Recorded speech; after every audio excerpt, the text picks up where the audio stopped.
सबसे पहले मैं अपने गांव की तरफ से किसान भाइयों के जो ये भाई आए हुए हैं प्रधान मोई से, रामकुआर, वीरेंद्र पहल, गुम्मड़ से और चौड़ी से, बदाना से, पुखड़ा से, सरडाना से जो हमारे गांव में आज आए किसान मीटिंग के लिए, सबसे पहले अपने गांव की तरफ से इनका हार्दिक स्वागत करते हैं। अपने गांव की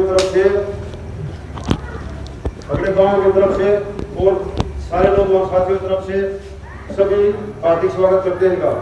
और जो कल घटना यह करनाल में 200 किसानों के लगभग सर पड़े गए हैं, लाठीचार्ज हुआ है, किसी की हड्डी टूटी है, किसी के पाँव टूटे हैं, सर टूटे हैं। आपने यूट्यूब पे और टीवी चैनल में देखा होगा, बहुत भारा लाठीचार्ज हुआ है। पहले हिसार में हुआ था और दोबारा करनाल में हुआ है। सेंटर 6 लड़ाई है अपने किसानों की और किसान कौम की लड़ाई है। सबसे पहले तो यहाँ जितने भी मेरे पितातुल्य बुजुर्ग हैं, नौजवान साथी हैं, मैं आप सबसे हाथ जोड़ करके शीश झुकाकर राम राम करता हूँ। एक व्यवस्था को बनाने में और उसको सही तरीके से, ताकि मैं आप लोगों के समक्ष अपनी बात प्रस्तुत कर सकूं, निवेदन करता हूं कि आप मेरे पिता तुल्य बुजुर्ग हो, आपका मान और सम्मान रखना मेरा कर्तव्य है। आप सबको शायद ठीक सुनाई दे रही होगी आवाज। तो साथियों, बुजुर्गों, नौजवानों, आप लोगों को पता है कि 9 महीने से हम सब सरकार के विरुद्ध किसान मजदूर मिलकर के इन काले कानूनों की वापसी के लिए संघर्ष कर रहे हैं। और उसमें 600 के लगभग हमारे भाई बंधु, हमारे काका दादा अपने प्राणों की आहुति दे चुके हैं। आप सब ने भी इसमें बढ़ चढ़ करके हिस्सा लिया। गांव बड़ी का बहुत बड़ा योगदान गनौर क्षेत्र में रहा है, उसके लिए मैं आप लोगों का धन्यवाद करना चाहता हूं। तो जैसा कि आप सभी ने सोशल मीडिया के माध्यम से या टीवी के माध्यम से कल का एक व्याख्या देखा होगा, करनाल के अंदर पुलिस प्रशासन ने हमारे किसान भाइयों पर जानवरों की तरह लाठी बरसाई है। 80-80 साल के बुजुर्गों का सिर फोड़ा गया है। मैं उस घटना में वहीं पर था साथियों। तो वहां पर क्या हुआ, 7 बार पुलिस प्रशासन ने अलग अलग करके हमारे ऊपर लाठी बरसाई। लेकिन सोचने वाली बात यह है कि जो किसान मजदूर वहां लाठियों के सामने खड़े थे, बार बार बरसाई जा रही लाठियों के बावजूद भी ये ना अपना धरना छोड़ने को तैयार थे, ना अपना मोर्चा छोड़ने को तैयार थे। और आखिर अंत में क्या हुआ कि उन लोगों ने अपना मोर्चा भी कब्जा किया और वहां हाईवे को जाम करके सरकार को ये अपनी संदेश देने का काम किया कि इनकी आवाज को दबाया नहीं जाएगा। तो यहां से एक प्रेरणा निकल करके आती है कि जब वहां सरकार की तैयारी के साथ आए लोगों के पुलिस प्रशासन के लाठी डंडे के सामने हमारे किसान साथी इतनी बार लाठियां बरसाने के बाद भी पाछे नहीं हट रहे थे, तो भाई क्या हमने उनका साथ नहीं देना चाहिए?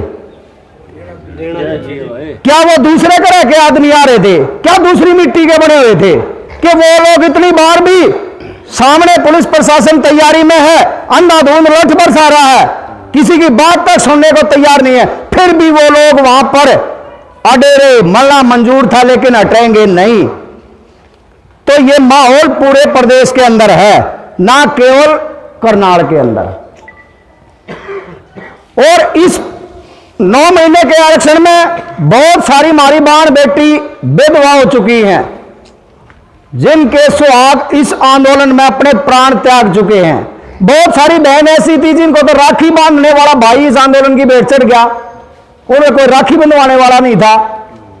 बहुत सारी हमारी बूढ़ी माँ ऐसी हैं जिनका इकलौता लाल इस आंदोलन की भेंट चढ़ गया।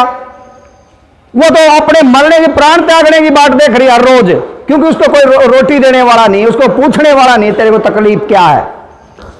तो जितने भी लोगों ने कुर्बानी दी है उसके बावजूद वो परिवार आंदोलन में जुड़े हुए हैं, तो उन परिवारों की पीड़ा को देखते हुए उनकी कुर्बानी का सारा भार आपके और हमारे कंधों पर बढ़ गया है।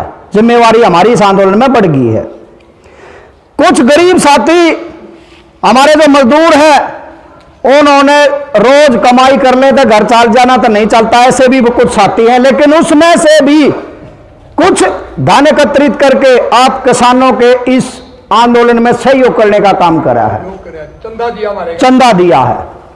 तो कहने का तात्पर्य यह है कि हम किसान मजदूर मिलकर के 9 महीने से तन मन और धन को समर्पित करके, चाहे कुर्बानी देने की बात हो, लाठी खाने की बात हो, केस झेलने की बात हो या वहां उपस्थिति देने की बात हो, हम अपना सब कुछ इस आंदोलन में झोंक चुके हैं।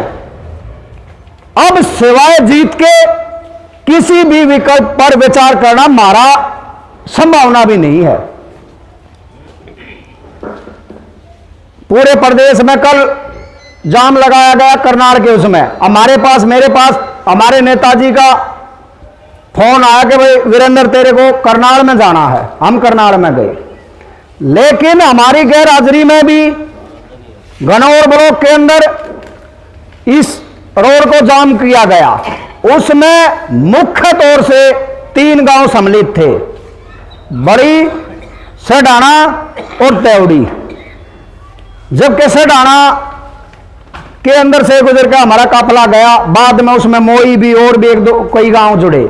लेकिन मैं धन्यवाद करना चाहूंगा जो आगे बढ़ करके इस काफिले को, इस जाम को लगाने का पूरा श्रेय अगर प्रारंभ करने का जाता है तो वो आपके गांव को जाता है, बड़ी गांव को जाता है। फिर बात है, हमने यहां कमेटी बनाई थी, आज से लगभग 2 महीने हो चुके होंगे।